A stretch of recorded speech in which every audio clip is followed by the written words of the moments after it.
आप देख रहे हैं बिंदास बोल, और बिंदास बोल में हम आपके सामने मुद्दा लेकर आए हैं। काले धन की लड़ाई लड़ने वाले एक सेनापति की अरेस्ट की गई है और इस विषय पर देश के हर एक कॉलर ने इस बात से सहमति जताई है कि ये उनको फंसाया जा रहा है।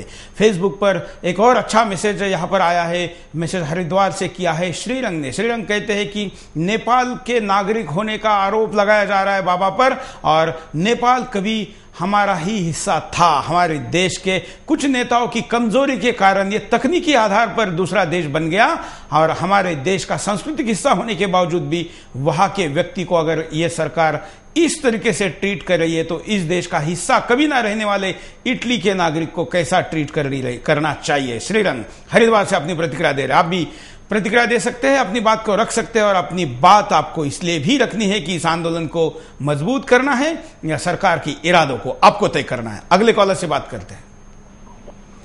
नमस्कार, बोलिए क्या कहना है। हेलो। हाँ हेलो, बोलिए। हाँ जी, हम बैंकॉक से बोल रहे हैं। हाँ हाँ जी, हम बैंकॉक थाईलैंड से बोल रहे हैं। हाँ नमस्कार जी।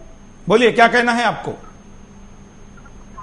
हाँ तो हमको ये कहना है कि मान लीजिए ये लोग जो है कि दाल सिंधिया जी के लिए सहाय कर रहे हैं। हेलो, बोलते रहिए, आप लाइव में जुड़ चुके हैं।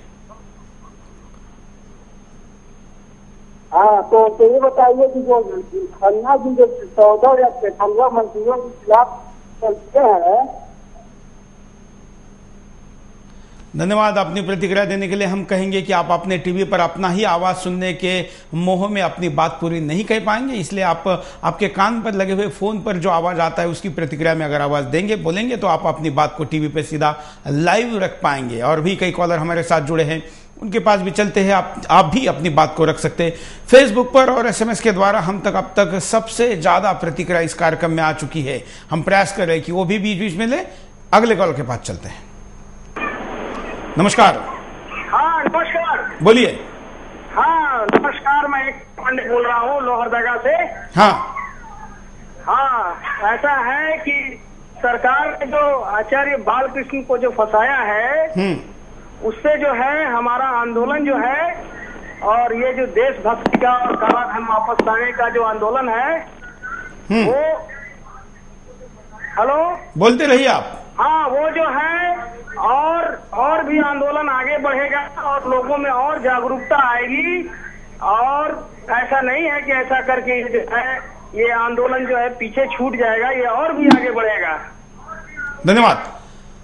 कई आंदोलनों के बारे में तो ऐसा ही होता है कि जब नेता पे सीधे वार किया जाता है तो सैन्य और ज्यादा ताकत के साथ लड़ाई में उतरता है। शायद इस आंदोलन में भी यही होने की अपेक्षा व्यक्त कर रहे हैं हमारे कॉलर। अगले कॉलर भी देखते हैं क्या कहते हैं।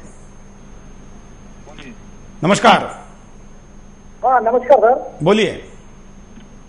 सर ये बालकृष्ण जी को जो अटक किया बिना जो सरकार का, उनको अटक नहीं करनी चाहिए। तो इस बात के लिए मैं सहमत नहीं हूँ, उनको छोड़ना चाहिए। धन्यवाद। हम आपको दिखाते हैं कि बाबा रामदेव ने डिग्री के इस विषय पर क्या अपनी प्रतिक्रिया दी। आचार्य श्री की डिग्री के ऊपर कोई शंका है, पहली बात तो इसका पासपोर्ट से कोई लेना देना नहीं है। यदि उनको फिर भी कोई शंका है तो उसकी जांच कर ले। इस तरह से अपमानित करने का क्या उचित है, लेकिन वो चाहे अपमानित करे, कुछ भी करे, और ये सदा से करते आए जन आंदोलन करने वाले व्यक्तियों के ऊपर, तो हम खुद जाएंगे वहां, और देश भर में जो भी आंदोलन से जुड़े कार्यकर्ता जो विरोध कर रहे हैं, मैं सबसे अपील करूंगा मीडिया के माध्यम से, यदि CBI और सरकारी संस्थाओं का दुरुपयोग करके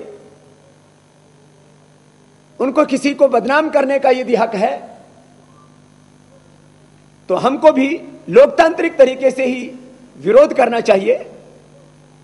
कहीं पर भी हिंसा और अराजकता नहीं होनी चाहिए, और 9 अगस्त के आंदोलन के लिए जो तैयारियां हो रही हैं उनमें भी बाधा नहीं आनी चाहिए। इनका तो उद्देश्य है कि ध्यान बटाया जाए, कि आचार्य बालकृष्ण जी के ऊपर ध्यान डाइवर्ट हो जाए, जिससे कि 9 अगस्त का जो आंदोलन है वो कमजोर पड़ जाए। क्या बाबा जो आशंका व्यक्त कर रहे हो साबित हो सकती है, सही हो सकती है कि इस आंदोलन से ध्यान हट जाए और आंदोलन कम हो जाए? क्या आप ऐसा होना देना चाहते हैं? क्या ये देश के हित में है? क्या ये आपके हित में है? अब अपने लिए, अपने परिवार के लिए, अपने बच्चों के भविष्य के लिए, या इस हमारे भारत के भविष्य के लिए जो सपने देख रहे, क्या वो हमारे देश का धन विदेश में जाता रहेगा तो पूरा होगा? कदापि नहीं। वो आपके बच्चे के भविष्य के लिए भी इस देश में वापस आना जरूरी है, और इसलिए यह आंदोलन केवल बाबा रामदेव या आचार्य बालकृष्ण या भारत स्वाभिमान ट्रस्ट का नहीं है, ये भारतीय व्यक्ति का आंदोलन है। अगर आप इस चीज से सहमत हैं तो कॉल करिए। अगले कॉलर की बात सुनते हैं। हेलो, नमस्कार सुरेश जी। बोलिए। सुरेश जी, मैं राम बोल रहा हूँ। आपका वीडियो कॉल में नहीं आ रहा, मैं इंटरनेट में आपका प्रोग्राम देखता हूँ सुरेश जी। देखिए बोलिए। मैं कहता हूँ कि ये जो सरकार है ना, ये बालकृष्ण के ये विरोधी है, मतलब बालकृष्ण के विरोधी नहीं है तो हिंदू के विरोधी है। दूसरी बात यह, अगर पाकिस्तान की कोई लेला खान यहाँ रह के प्रॉपर्टी परचेज करती है, वो उल्टा सीधा काम करती है, उनके लिए कुछ नहीं। और बांग्लादेशी यहाँ पर कितने भी आके घुस रह जाते हैं, लेकिन उनको ये कुछ नहीं बोलेगी। लेकिन एक हिंदू होने के बाद जो बालकृष्ण ये उसको मतलब ये उसके बदला लेना चाहती है, मतलब ये निकम्मा काम करती है सरकार। बिल्कुल, धन्यवाद। यहाँ पर फेसबुक पर और प्रतिक्रिया आना शुरू हो गई है, और प्रतिक्रिया में अब पुनीत कहते हैं मेरठ से कि इस देश में 3 करोड़ से ज्यादा बांग्लादेशी घुसपैठिए अनधिकृत तरीके से रहते हैं, लेकिन पासपोर्ट रखने वाले आचार्य बालकृष्ण को जेल भेजा जाता है और इनको बिरयानी खिलाई जाती है। क्या आप इस बात से सहमत है? क्या है आपकी प्रतिक्रिया? आप भी अपनी प्रतिक्रिया दे सकते हैं। SMS के द्वारा भी हम तक काफी प्रतिक्रिया पहुंची है, और बाबा रामदेव का नाम आने के बाद दिग्विजय सिंह का नाम आना चाहिए, इसलिए दिग्विजय सिंह इस विषय पर क्या कहते हैं ये भी हम आपको सुनाते हैं। देखिए आपके टीवी पर। For yogic shivir, what was he doing there? There was no yoga shivir. He was doing politics. He was trying to agitate people. He was trying to incite people. चारों तरफ चले आओ। अगर यहाँ पर सारे भीड़ भड़का आ जाता तो दिल्ली के हालात क्या होते? यहाँ का जनजीवन नहीं बिगड़ता। So therefore, I think the administration, in its own wisdom, is fully justified to have taken that decision. As far as the police, this thing is concerned, this is a matter of the Home Ministry. ये प्रतिक्रिया पुरानी घटना के आधार पर है। हम आपके सामने नई प्रतिक्रिया भी लेकर आएंगे, लेकिन आप अपनी प्रतिक्रिया देने से मत चुकिए, क्योंकि ये आपसे जुड़ा हुआ मुद्दा है। कई कॉलर हमारे साथ जुड़े हैं, उनके पास भी चलेंगे। सोशल नेटवर्किंग साइट की प्रतिक्रिया और SMS भी हम आपके सामने लेकर आए हैं। हम आपको कहेंगे कि sudarshan.tv.com पर भी आप अगर कार्यक्रम देख रहे हैं तो देखते देखते साइट में आप चैट बॉक्स में भी लोगों के साथ इस विषय पर अपनी प्रतिक्रिया शेयर कर सकते हैं। अगले कॉलर से बात करते हैं। अपने फायदे के लिए ये CBI का उपयोग कर रहे हैं। जो भी उनके खिलाफ बोलेगा उनके खिलाफ वो CBI लगाएंगे। इतने बड़े घोटाले हो चुके हैं देश में, उसके कोई जांच नहीं CBI से कराते। लेकिन जब भी कोई व्यक्ति उसके खिलाफ बोलेगा, उनका विरोध करेगा, तभी उसके खिलाफ CBI लगा देते। धन्यवाद। CBI के दुरुपयोग का आरोप तो पहले से भी सरकार के ऊपर लगता रहा है, लेकिन CBI को अपना पालतू प्राणी बनाकर एक तरीके से सरकार ने और एक उदाहरण पेश कर दिया है कि कैसे उसका उपयोग हो सकता है। ये दुरुपयोग के ऐसे कई उदाहरणों में एक बड़ा उदाहरण कहा जाएगा, क्योंकि आचार्य बालकृष्ण सामाजिक काम कर रहे थे। आचार्य बालकृष्ण सत्ता के पद पर बैठकर किसी उपभोग का उपयोग नहीं ले रहे थे, बल्कि इस देश में चरक के बाद अगर आयुर्वेद में सबसे बड़ा काम किसी ने किया है तो आचार्य बालकृष्ण का नाम लिया जा सकता है। ऐसा होने के बावजूद भी उनकी उपलब्धियों को नजरअंदाज करके उनको अपराधियों की तरह अपमानित करने का ये काम सामने आया है। और एक कॉलर की बात सुनते हैं। नमस्कार सर। एक नेपाल से आया हूं, जिसने हमारी संस्कृति की इतना प्रेम थे, उसके साथ इतनी जाती। और एक हमारे देश में जो मान भाव, जो अपनी गंगा जैसी जीवन दायनी, उसको संरक्षण नहीं देकर अपना स्वाद निश्चित कर रहे, ये देश की कैसी विडंबना है। आप जानते होंगे, मैं भी, शायद हमारी जनता सो रही है। जब भी जनता में से कोई जागता है तो ये सत्ताधारी जाति तौर पर या राजनीतिक दाब देकर उसे चुप करा देते हैं। बाकी जनता वो तो लगातार बढ़ती महंगाई को देखकर उससे डूब रही है। बिल्कुल ऐसा है। अगर देश में काला धन वापस नहीं आ सकता तो बाबा जी एक प्रार्थना है कि इस आर्थिक अधिकार को कानूनी नहीं, इसको भी मौलिक अधिकार बना दिया जाए। धन्यवाद। धन्यवाद। आप भी अपनी प्रतिक्रिया दे सकते हैं। काफी कॉलर वेटिंग में है। आज रिकॉर्ड ब्रेक कॉल आ रहे हैं और जबकि हमने इस कार्यक्रम को काफी रोज की तुलना में काफी लेट अनाउंस किया है, फिर भी आज के कॉलर की संख्या रिकॉर्ड ब्रेक है। शनिवार है, देश के कई टीवी चैनलों पर शनिवार रविवार के इंटरटेनमेंट के प्रोग्राम चल रहे हैं, लेकिन लोग आचार्य बालकृष्ण के विषय पर गंभीर है, यही इससे साबित होता है। और एक कॉलर, नमस्कार, बोलिए। हेलो, बोलिए। हेलो, हाँ नमस्कार, बोलिए। हाँ सर, जगदीश प्रसाद नाइक बोल रहा हूँ सर, कोटा से। हाँ, क्या कहना है आपका? हाँ सर, मैं ये कह रहा हूँ कि मैंने भी एक मुद्दा उठाया था कोटा के अंदर भ्रष्टाचार का, जो कम से कम 1000 करोड़ का खुलासा हो सकता है, लेकिन प्रशासन से किसी तरह का कोई सहयोग प्राप्त नहीं हो रहा सर। आप इस कार्यक्रम के बाद हमको फोन करके ऐसे भ्रष्टाचार के बारे में बताइए, हम आपको जो हमको संभव है पूरा सहयोग करेंगे। हाँ सर, क्योंकि मैं अकेला लड़ रहा हूँ सर, यहाँ पर 2 बार अकेला भूख हड़ताल कर चुका हूँ यहाँ कोटा के अंदर। और मैंने कम से कम 10 दिन की आमरण अनशन किया अकेले ने, और काफी खुलासा काफी भी दस्तावेज में प्रशासन को दे चुका हूँ, लेकिन किसी तरह की अभी तक कोई कार्रवाई नहीं है। बिल्कुल, धन्यवाद। हम जानते हैं कि देश भर में अब एक राष्ट्रवाद की, देश प्रेम की, देश को बचाने की, काला धन को वापस लाने की, भ्रष्टाचार के खिलाफ एक ऐसी लहर दौड़ पड़ी है कि गांव-गांव में, शहरों में और देश के कोनों कोनों में अब ऐसे आंदोलनकारी तैयार हुए हैं, शुरू हुए हैं, जो अपने स्थान पर अपना संघर्ष करने के लिए लड़ाई लड़ रहे हैं। ऐसे लोगों के लिए ही हम जल्दी एक नया कार्यक्रम भी ला रहे हैं जिसका नाम है इनकलाब जिंदाबाद। अगर आप भी अपने क्षेत्र में ऐसे किसी तरीके के कार्यकर्ता को, व्यक्ति को जानते हैं जो अपने व्यक्तिगत स्वार्थ से छोड़कर औरों की लड़ाई के लिए आगे आता है, संघर्ष करता है, तो हमको जरूर बताइए, क्योंकि हम इनकलाब जिंदाबाद उस कार्यक्रम में उसको जरूर लेंगे। और एक कॉलर से बात करते हैं। नमस्कार। नमस्कार साहब, बोलिए। हाँ, मैं जोगिंदर सिंह बोल रहा हूँ मथुरा से। क्या कहना है आपका?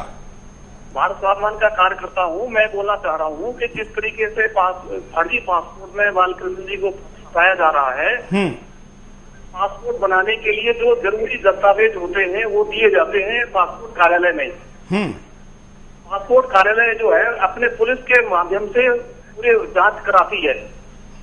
तो जो जांच कराई गई है वो 15 साल पहले की जांच कराई गई है, और जिस अधिकारी ने पासपोर्ट बना करके दिया है उस अधिकारी के ऊपर कार्रवाई होनी चाहिए। पासपोर्ट जिसने बनाया उसके ऊपर कार्रवाई होनी चाहिए। जिस पुलिस ने इंक्वायरी करी है, इंक्वायरी करने के बाद वो दस्तावेज वापस भेजे हैं पासपोर्ट कार्यालय में, उनके ऊपर कार्रवाई होनी चाहिए। ये आचार्य बालकृष्ण जी का इसमें कोई दोष नहीं है। उसी तरीके से राहुल जी के पास में, राहुल गांधी के पास और सोनिया जी के पास में डबल पासपोर्ट है इनके, इटली के द्वारा और भारत सरकार के द्वारा। इनकी भी जांच होनी चाहिए। बिल्कुल, धन्यवाद। एक आरोप इंटरनेट पर काफी दिनों से चल रहा है जिसके ऊपर राहुल गांधी के द्वारा कोई प्रतिक्रिया नहीं आई है, जिसमें राहुल गांधी के पास एक राहुल विंची नाम का भी पासपोर्ट है, ऐसा एक अखबार ने, मैगजीन ने छापा है और इंटरनेट पर भी आया है। फिर भी उनकी तरफ से इस विषय पर कोई बात नहीं कही गई है। आइए अगले कॉलर के पास चलते हैं, सुनते हैं क्या कहते हैं। हेलो, नमस्कार। हेलो, मैं किरण बोल रही हूँ अम्बाला से। बोलिए। देखो, देश में कितना बुरा हाल हो रहा है। सारे मंत्री एक दूसरे पर कितना दोष लगा रहे हैं। जिनकी गंदगी अंदर तक फैल चुकी है, उनका कैरेक्टर इतना गंदा हो चुका है, वो अच्छे लोगों को आगे आने नहीं देना चाह रहे। इतने अच्छे बच्चे पैदा हुए हैं, बालकृष्ण जी जैसे, बाबा रामदेव जैसे, जिन्होंने इतनी हिम्मत दिखाई है लोगों के लिए कि लोग अपने जीवन को सुंदर बना सके, इनका काला धन वापिस आए, जिससे कि सारी गरीबी खत्म हो, भ्रष्टाचार खत्म हो। पर इन लोगों को दबाने के लिए सरकार इतने गलत काम कर रही है। मेरा तो मन करता है कि इन लोगों को पकड़ के और इनकी गर्दन मरोड़ के और इनको जेल में डालने के लिए घसीट के लेकर जाना चाहिए, जिससे कि एक एक बंदे को गोली मार देनी चाहिए। ये जो इतना कैरेक्टर इनका गिर चुका है, इनको ये नहीं पता गरीबी क्या चीज है। भ्रष्ट लोग जो हैं वो देश को कितना खराब करे जा रहे हैं। एक एक बच्चा कैसे रोता है, कैसे बिलखता है, कैसे खाते हैं, इनको पता ही नहीं है। इनको तो सिर्फ अपनी जिंदगी जीने की आदत पड़ी हुई है। अगर बालकृष्ण जी जैसे अगर लोग इस दुनिया में और पैदा हो जाएंगे तो इस देश का भविष्य बदल जाएगा। और ये अब चीज आने वाली है। ये सोच रहे हैं कि एक चीज को दबा के हम आगे बढ़ जाएंगे। जनता और भी ज्यादा आगे हो रही है, क्योंकि इन्होंने देख लिया है कि ये लोग बहुत बुरे हैं और अपना विरोध अपने आप करवाए जा रहे हैं और जनता इससे भड़क रही है और ये आंदोलन और भी जोर शोर से होगा। हम कहते हैं कि रामदेव जी और बालकृष्ण जी के साथ हमेशा भगवान साथ रहे और इनकी हिम्मत को और भी ज्यादा लोग बढ़ाएं और ये आंदोलन इतने जोर से फैले कि सारी सरकार एकदम गिर जाए और नई चेतना सारी धरा पर फैले, जिससे कि भगवान का राज्य इस धरती पर आए। धन्यवाद किरण जी अंबाला से अपनी बात को कह रही थी। आप देख रहे हैं कि कितनी हिम्मत, कितना हौसला और कितना दर्द उनके बातों में है। ये देश की जनता के जागने का सबसे बड़ा उदाहरण है कि एक महिला टीवी चैनल पर लाइव में अपने बात पर इस तरीके से अपनी बात को कहती है। आप भी कॉल कर सकते हैं। अगली कॉलर की बात सुनते हैं। नमस्कार। हाँ सर। हाँ नमस्कार सर। बोलिए सर। मैं सुरेंद्र सिंह बोल रहा हूँ। सर मैं ये कह रहा हूँ कि ये बाबा रामदेव को बिल्कुल फंसा रही है सरकार। और दूसरी बात ये सर, इसकी सबसे बड़ी समस्या यहाँ की मीडिया है सर, क्योंकि मीडिया इस तरह के कार्यक्रम जो बाबा रामदेव को फंसा रही है, ऊपर डिबेट करवाती है और जो फालतू के जो कार्यक्रम है उनके ऊपर डिबेट करवाती है। देश की जनता को पता नहीं चल पा रहा है देश में क्या चल रहा है। तो सबसे बड़ी कांग्रेस से भी बड़ी सबसे ज्यादा भ्रष्टाचार यहाँ की मीडिया है सर। सबसे बड़ा जो देश को सबसे बड़ा जो मीडिया लेके जा रही है वो मीडिया है सर। जो ये न्यूज चैनल है जो कांग्रेस के लिए दलाली करते हैं, ये सबसे बड़ा सर समस्या है देश में। धन्यवाद। धन्यवाद। देश के मीडिया का भी अहम रोल होना चाहिए। वास्तव में सच दिखाने तक भी अगर हम ईमानदार हैं तो भी लोगों के सामने बहुत कुछ काम करने का आप उदाहरण पेश कर सकते हैं, लेकिन सच्चाई के बजाय टीआरपी के लिए या कुछ सरकारों के लिए भी काम करने वाले चैनल इस देश में है, मीडिया है, और इसलिए पूरा मीडिया कभी कभी बदनामी के कगार पर पहुंच जाता है।